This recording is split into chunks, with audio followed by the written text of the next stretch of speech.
My niece acted like a perfect child until I discovered her parents were starving and abusing her, so I exposed them publicly. When Lisa Harrison's night shift at St. Mary's General Hospital in Boston, Massachusetts ended, she dragged her tired body down the hospital corridor. She had been working in pediatrics for the past 10 years. For the single Lisa, work was her life's purpose, and the smiles of sick children were her greatest reward. Her cell phone rang. It was from her sister Kate. "Lisa, thanks for your hard work. Can you talk now?" "Of course." "What's wrong?" Kate's voice sounded a bit tense. "Actually, I'll be hospitalized starting next week. For the birth of my second child, the doctor told me I need to rest." Lisa stopped walking. "That's worrying, but as long as the baby is born safely, that's what matters most." "Thank you. I have a favor to ask. Mike is busy with work, and I was wondering if you could take care of Emily. It'll probably be for about a week." Lisa's face brightened. Emily was her adorable 7-year-old niece, like a treasure to Lisa. "Of course I'd be delighted to spend time with Emily." "That's such a relief. Emily is looking forward to staying with her aunt, too." After hanging up, Lisa thought about Kate's family. She had married Mike Johnson 3 years ago and lived in a small house in the suburbs. The two seemed like an ideal couple, and Emily appeared to be a lovely child to everyone. The next afternoon, Lisa visited Kate's house. The white-sided house was small but well-maintained, with colorful flowers planted in the front yard. When she opened the front door, Emily came running up to her. "Aunt Lisa!" "Emily, you've grown so much." Lisa knelt down and hugged Emily. Emily seemed a little thin, but children often changed body shape during growth spurts. Kate emerged from the kitchen. 8 months pregnant, her belly had grown large, but she remained beautiful and carefully made up. "Thanks for coming, Lisa. Would you like some coffee?" "Thank you." Lisa sat on the sofa and called Emily to sit beside her. When Mike came home from work, the family of 4 gathered in the living room. He was a tall man who always wore suits. She had heard that his sales job was going well, and he was well regarded at his company. "Lisa, thank you so much. Emily is such a good child who doesn't cause trouble, so I'm sure you'll have a wonderful time together," Mike said with a smile. "That's right. Emily is really well behaved. She goes to sleep right away at night and wakes up by herself in the morning," Kate added. Emily listened quietly to the adults' conversation. She was surprisingly quiet for a 7-year-old child, sitting small on Lisa's lap. "Emily, what would you like to do at your aunt's house?" Lisa asked gently. "Anything is fine," Emily answered in a small voice. "Shall we go to the park or cook together?" "Yes." Kate laughed. "See, she's really obedient, isn't she? Emily always says yes to everything. It seems like her rebellious phase is still far away." That evening, Lisa had dinner with them at Kate's house. Emily continued eating quietly, without joining the adults' conversation. Occasionally, Lisa noticed that Emily wasn't eating much, but children's appetites varied with their moods. "Emily, starting tomorrow, you'll be staying at your aunt's house for a while. You're looking forward to it, aren't you?" Kate called out to her daughter. "Yes, Mom," Emily smiled, but that smile seemed somehow artificial. The next morning, Lisa went to pick up Emily. A small suitcase was packed with a week's worth of clothes, and Emily was holding a doll. "Have a good time. Be a good girl." Kate patted her daughter's head. "Mom, will the baby be born healthy?" Emily asked a question on her own for the first time. "Of course, you'll definitely have a cute little brother or sister." Mike carried the luggage to the car. "Lisa, if you have any problems, please contact us right away. Emily is quiet, so I don't think there will be any issues." In the car, Emily sat in the back seat looking out the window. Lisa looked at Emily's condition through the rearview mirror, concerned about her. "Emily, this isn't your first time coming to my house, but this time we can be together for a long time, so I'm looking forward to it." "Yes," Emily answered quietly. Lisa's apartment was in a quiet residential area near the hospital. It was on the first floor of a 2-story building, small but clean and warm. When Emily put down her luggage, she quietly listened to Lisa's instructions. This will be your room. It's next to my bedroom, so if you need anything, call me right away." "Thank you," Emily answered politely. While Lisa was impressed by Emily's politeness, she felt something was off. It was unusual for a 7-year-old child to be so mature. However, she thought Kate must have disciplined her well and didn't pay particular attention to it. The first morning of Lisa and Emily's life together was greeted in silence. When Lisa woke up, the clock still pointed to 6 a.m. Normally she would sleep a little later, but she woke up early, conscious of Emily's presence. However, when she peeked into the next room, Emily's bed was already neatly made, and Emily was nowhere to be seen. Lisa frantically searched around the apartment. "Emily, where are you?" In the corner of the living room sofa, Emily was sitting with her knees drawn up. She was hugging her doll to her chest, staring out the window. "Good morning, Emily. You're an early riser." Lisa smiled gently. "Good morning." "I'm sorry for waking you up," Emily answered in a small voice. "You didn't wake me up." "But have you been up this early?" "Yes. I always wake up at this time." Lisa was a little surprised. However, she thought regular living habits were good and didn't think deeply about it. "Well then, shall we make breakfast together?" While making pancakes in the kitchen, Lisa tried to have a conversation with Emily. However, Emily's responses were always short words like yes, no, and thank you. There were no innocent questions or requests typical of 7-year-old children. "Emily, how is school? Do you have lots of friends?" "School is fun. I have friends." "What kind of friends? Tell me their names." Emily showed a slightly troubled expression. Everyone is nice." Lisa had a small doubt that no specific names or stories came up. However, she convinced herself that some children were shy. During breakfast, Lisa was carefully observing Emily's behavior. Watching Emily cut her pancakes into small pieces and eat slowly, Lisa smiled. "Is it delicious?" "Yes, it's very delicious," Emily answered. But she hadn't actually eaten even half of the pancakes. "Won't you eat a little more?" "There's still plenty. I'm already full. Thank you." Lisa tilted her head. Considering Emily's build, she should be able to eat a little more. However, she thought children's appetites changed from day to day and didn't force her. That afternoon, Lisa took Emily to the neighborhood park. Since it was a weekday afternoon, other children were also playing in the park. "Emily, friends are playing over there. Would you like to go play with them?" Emily was looking at the other children, but didn't try to approach them. "I'm fine just watching from here, but it would surely be fun. The slide, the swings. If Aunt Lisa comes with me." Lisa took Emily's hand and headed toward the playground equipment. However, Emily kept her distance from the other children and played quietly by herself. Even when other children occasionally talked to her, Emily just nodded slightly and didn't try to actively engage.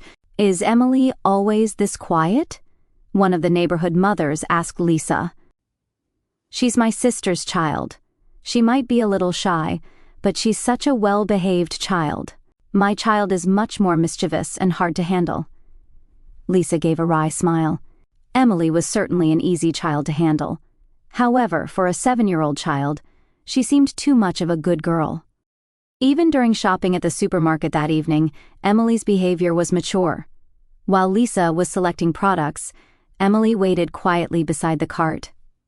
Unlike other children, she never begged for candy or ran around. "Emily, is there anything you want? Candy or toys?" "No, I don't need anything." "Really? You don't have to hold back." "I'm really fine. Thank you." After finishing the checkout, Lisa happened to meet the mother of Emily's classmate. "Oh, Emily, how are you?" the woman called out in a friendly manner. Emily shrank back for a moment, but immediately put on a smile.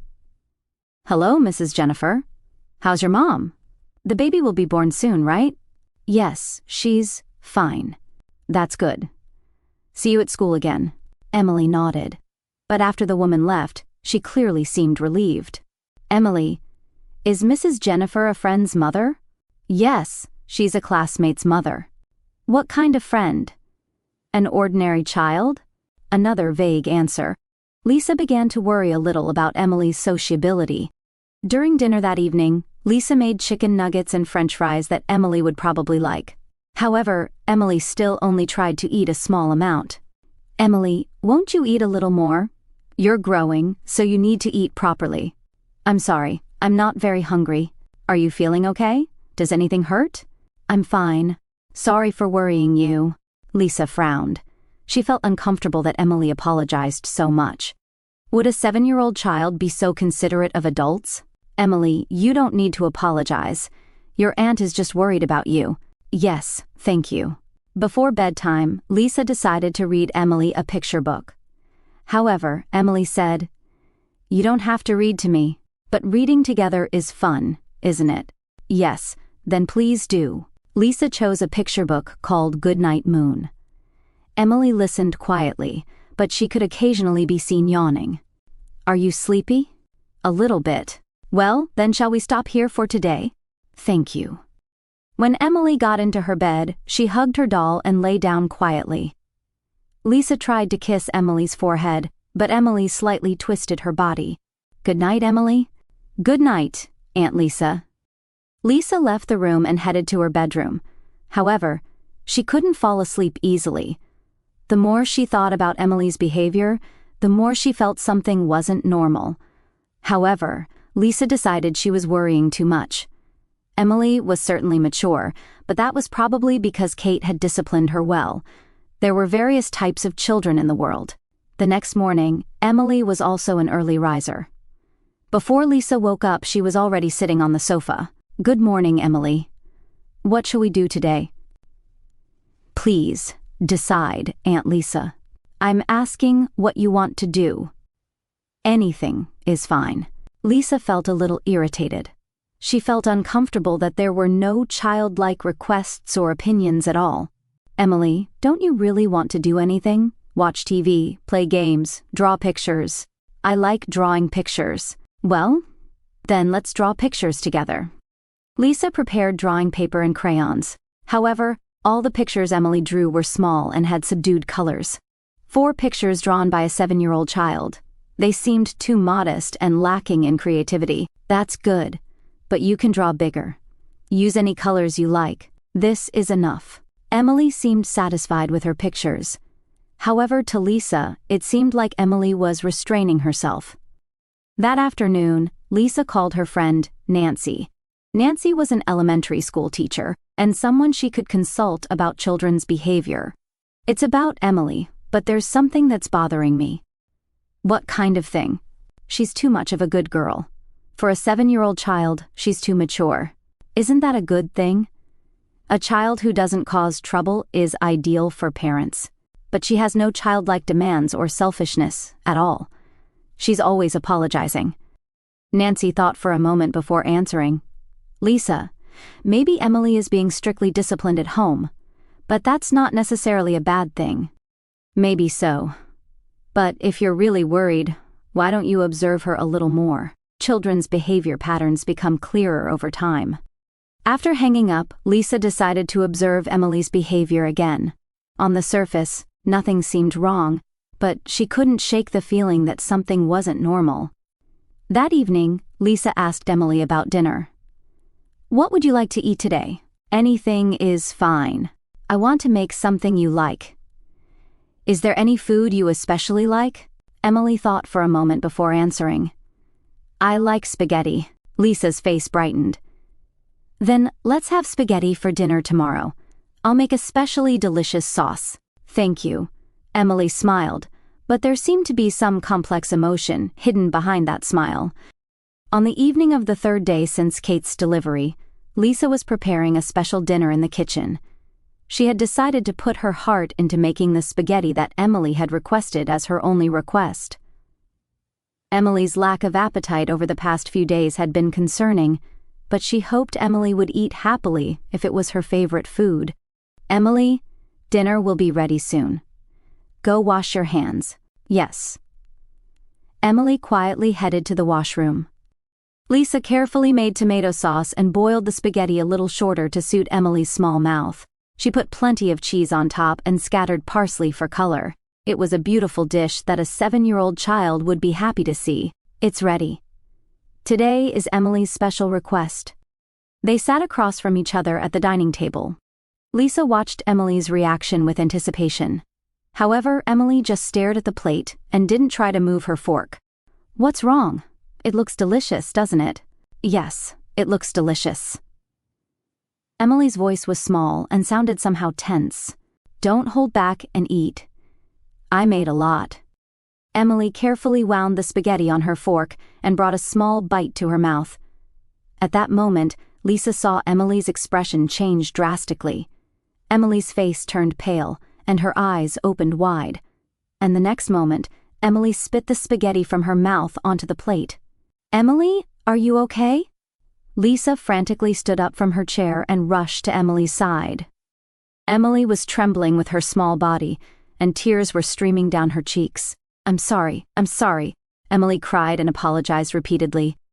You don't need to apologize. Are you feeling sick? Do you feel nauseous? Lisa put her hand on Emily's forehead. She didn't seem to have a fever. However, Emily's trembling didn't stop, and her crying became more intense. I'm sorry, you made it deliciously. I'm sorry. Emily, calm down. You didn't do anything wrong. However, Emily's condition was abnormal. While it wasn't unusual for a 7-year-old child to spit out food, apologizing so intensely and continuing to tremble was abnormal. Emily, does your stomach hurt? Or do you feel sick? I don't know. But I'm sorry. Lisa hugged Emily and gently rubbed her back. However, Emily's trembling didn't stop and seemed to be getting more intense. Let's go to the hospital. You must have some illness. Hospital? Fear appeared in Emily's eyes. I don't need to go to the hospital. I'll get better soon. But you seem so sick.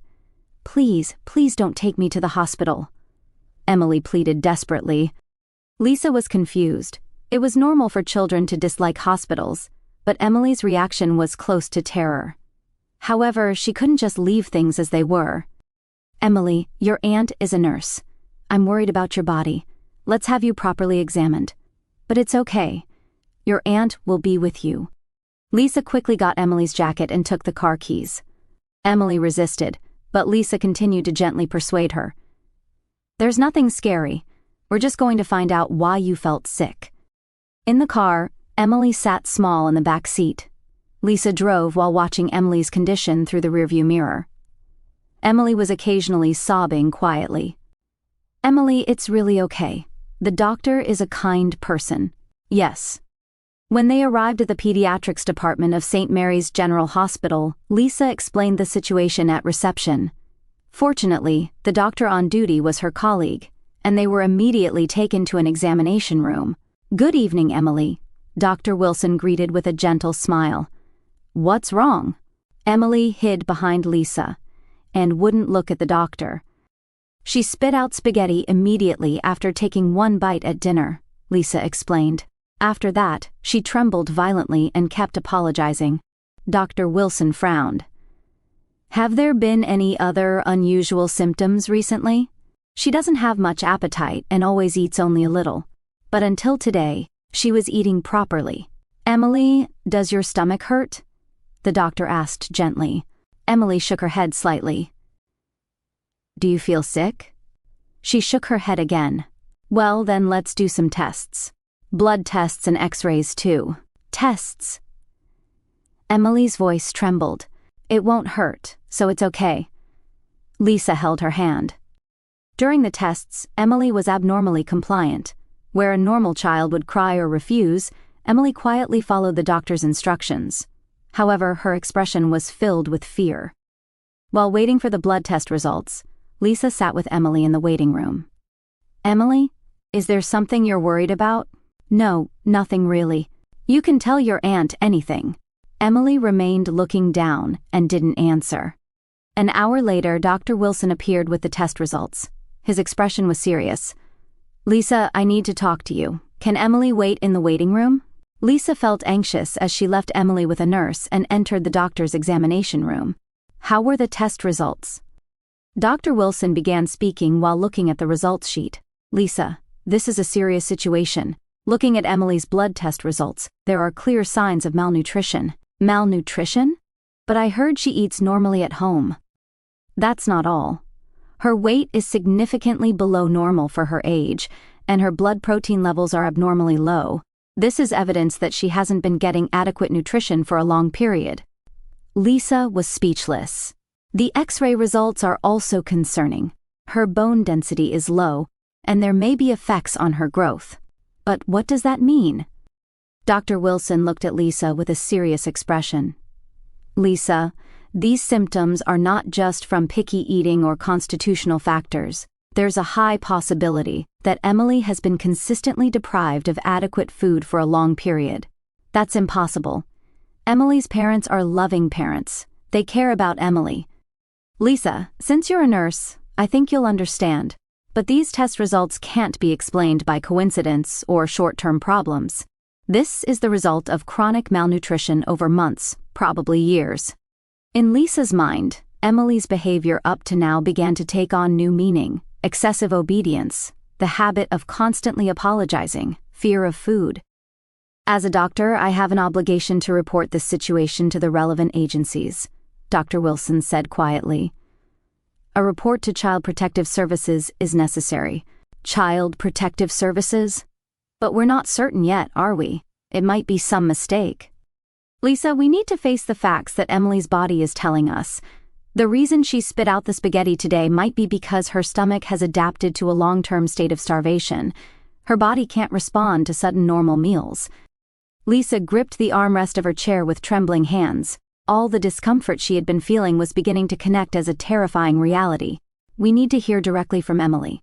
But first, I'd like you to tell me in detail about her behavior at home. Lisa talked in detail about the events of the past 3 days, Emily's abnormal obedience, her rejection of food, her behavior of constantly apologizing, and tonight's intense reaction. These behavioral patterns are typically seen in children who have suffered long-term abuse or neglect, the doctor explained quietly. Abuse? No, that's impossible. My sister is... It's painful to accept reality, but we need to know the truth to protect Emily. We'll keep her here for observation until her condition improves. At that moment, there was a knock on the examination room door. A nurse peeked in. Excuse me, Emily is looking for you. She seems very anxious. Lisa stood up. When she returned to the waiting room, Emily was sitting on a chair with her knees drawn up. When she saw Lisa, she showed a small expression of relief. Emily, it's okay. I'm here.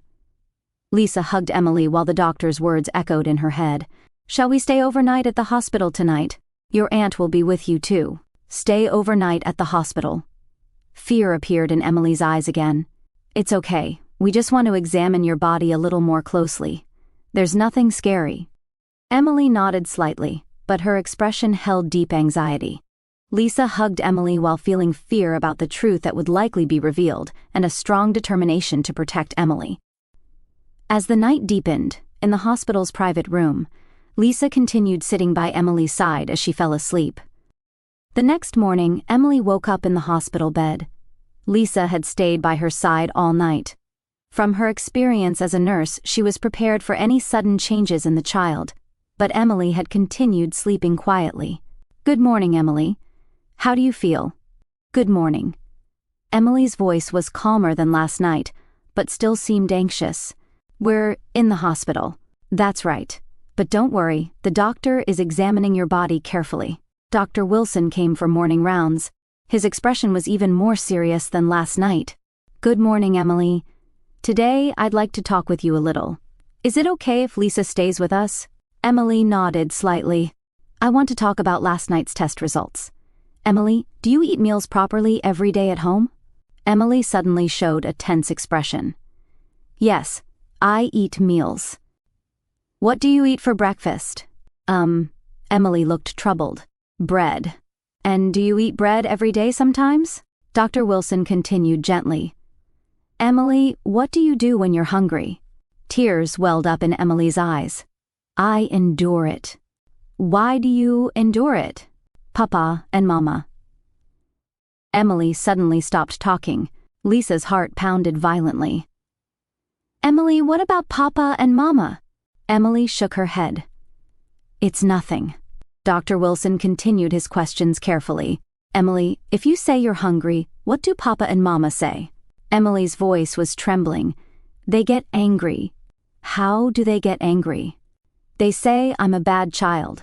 They say I'm selfish. Emily's tears streamed down her cheeks. Lisa gasped. Emily, since when has this been happening? Always. Since I can remember. Dr. Wilson made eye contact with Lisa. Then he turned back to Emily. Emily, can you tell me a little more detail? How many times a day do you eat meals at home? Sometimes? Just a little at night. What about breakfast and lunch? There aren't any. Papa and Mama say I'll get fat if I eat too much. They say I have to endure. Lisa's hands trembled. Emily, is that true? Emily continued crying. Papa and Mama taught me that I have to tell other people I eat properly. But really, I'm hungry. What happens if you say you're hungry? I get scolded and locked in my room, and then I get even less food. Dr. Wilson continued quietly. So when you ate the spaghetti last night, you became scared? Yes. Emily sobbed. It had been a long time since I saw real food, and I thought I shouldn't eat it. But since Aunt Lisa made it for me, I thought I had to eat it, but my body couldn't accept it. Lisa stood up and hugged Emily. Emily, it's okay now. You didn't do anything wrong.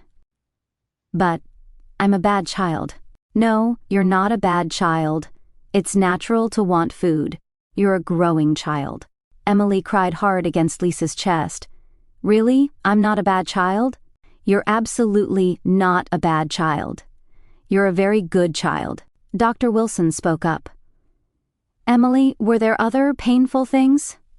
Emily answered in a small voice. Sometimes I can't take baths and clothes. Sometimes I have to wear the same clothes for a long time. Didn't you say anything at school? Papa and Mama said, never tell anyone at school. If I told, they said I would never get food forever. Lisa's anger was about to explode. However, she had to remain calm in front of Emily. Emily, do you remember when the baby was born? What did Papa and Mama say? They said, because a baby was coming, I had to be an even better child. They said they would give the baby proper meals, so I had to endure. At that moment, Lisa understood everything. Kate and her husband had been systematically abusing Emily while outwardly playing ideal parents, and while they intended to shower the new baby with love, they were planning to further oppress Emily. Emily, that won't happen anymore. Your aunt will absolutely protect you. But I have to go back to Papa and Mama. No, you don't have to go back there anymore. Dr. Wilson said to Lisa, I've already contacted Child Protective Services. A caseworker is scheduled to come this afternoon. Child Protective Services. Fear appeared in Emily's eyes. Did I do something bad? No, Emily. Child Protective Services is a place to protect children. People who will protect you are coming. But Papa and Mama will be angry, won't they? Lisa held Emily's small hand. Emily, what Papa and Mama did to you was wrong. Adults must love children, give them proper meals and cherish them. They weren't doing that. But I was a bad child. No. Lisa's voice was strong. You did nothing wrong. The ones who were wrong were the adults who should have loved you. In the afternoon, Jennifer Davis, a social worker from Child Protective Services, came to the hospital. She had been involved in child protection for many years and was a veteran who carefully conducted the interview with Emily. Emily initially showed wariness toward Jennifer, but gradually opened up with Lisa by her side. Emily, you've really worked hard until now, Jennifer said gently, but you don't have to work so hard anymore. Really, adults will protect you. As a result of the interview, Emily was to be immediately taken into protective custody. Kate and Mike were informed that Emily was receiving treatment at the hospital, but they weren't yet told about the suspicion of abuse. That night, Lisa spent time with Emily at the hospital. Aunt Lisa, Emily called in a small voice. Am I really not a bad child? You're absolutely not a bad child. You're a very brave, wonderful child. I talked about Mama and Papa, but I couldn't endure it anymore. Lisa hugged Emily. Thank you for telling us, Because you told the truth, you can be happy now. Really, really. Your aunt promises. Emily showed a genuine smile for the first time. That smile showed that the childlikeness that had been sealed away for so long was returning. The next day, a formal investigation by police and Child Protective Services would begin. Lisa prepared for the legal battle that was about to begin while vowing to absolutely protect Emily. While harboring complex emotions of love and anger toward Kate, Emily's safety was now the top priority. Emily, a new life will begin tomorrow. Even if scary things happen, your aunt will always be by your side. Thank you, Aunt Lisa. That night, Emily fell asleep peacefully for the first time in a long while. 6 months later, the final hearing at Boston Family Court was completed. Kate Johnson and Mike Johnson were found guilty of child abuse and neglect and permanently stripped of their parental rights to Emily. In court, the doctor's testimony, the Child Protective Services investigation report, and Emily's own brave testimony became decisive evidence. In her final statement, Kate spoke through tears. I wanted to be the perfect mother, but I succumbed to pressure. I did something inexcusable to Emily. However, the judge sternly declared, love for a child cannot be compensated for with excuses. Your actions are inexcusable. Lisa listened to that verdict in court while harboring complex emotions. Her love for Kate hadn't completely disappeared, but her relief at being able to protect Emily was greater. 2 weeks after the verdict, Lisa officially became Emily's adoptive mother. On the day the adoption procedures were completed, the two hugged in front of the family court. Now we've truly become family, Lisa said with tears in her eyes. Yes, Mom. Emily called Lisa Mom. For the first time, those words announced the beginning of a new life for both of them. Emily's recovery was progressing steadily. Her weight returned to the normal range through nutritional therapy, and her self-esteem was recovering through psychological counseling. The biggest change was that Emily began showing childlike emotional expressions. Mom, I became friends with Jessica at school today, Emily reported in a bright voice. That's wonderful. What kind of child is she? She's a very funny child.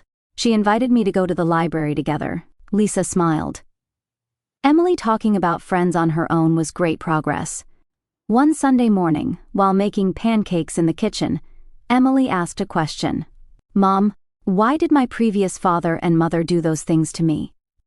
Lisa stopped her hands and answered carefully. Sometimes adults make mistakes too. Your previous parents might not have known how to love, but they were going to be kind to the baby, weren't they? That's right. But that was also wrong. Love is something to be shared, not something to sacrifice someone for, Emily thought deeply. Is our family different from Mom and me? Our family is a family that cherishes each other. Even if you have blood relations, if there's no love, you're not a real family. But even if you're not blood related, if there's love and responsibility, you can become a real family, like us. That's right, like us. Emily smiled with satisfaction. Then we're a real family. At dinner time, Emily served herself a large portion of pasta. Mom, I'm hungry, so is it okay to eat a lot? Of course, you're growing, so eat lots. Emily happily chomped on the pasta. The child who used to tremble in front of food was now naturally enjoying meals. Mom, I'm going to sing a song at the school presentation. Will you come? Of course, I'll go. I'm looking forward to it. Before, I was scared to do anything in front of people. But now it's okay because Mom is here. Tears welled up in Lisa's eyes. Seeing Emily's recovery, she felt the strength of human resilience. At bedtime, Emily looked forward to having Lisa read her a picture book every night. Mom, please read Goodnight Moon again today. The same book again. Shall we try reading other books? I like this book because it's the first book Mom read to me. Lisa said while opening the book. Emily, I'm really happy to be with you. I'm happy too.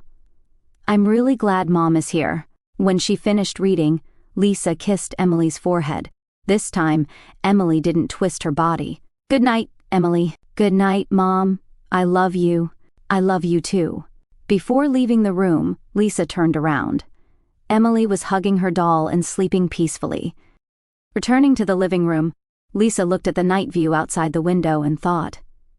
These 6 months had been difficult days, But the new life with Emily was more fulfilling than she had imagined. As a nurse, she had seen many children, but now as a mother of one child she deeply understood the meaning of love. Family isn't determined only by blood relations, it's built by loving each other, supporting each other, and facing each other with responsibility. Lisa and Emily were deepening such genuine family bonds day by day. Tomorrow, another new day for the two would begin. It would be an accumulation of ordinary but special days filled with love. Emily's smile was the most precious treasure for Lisa, and continuing to protect that smile had become Lisa's new life goal.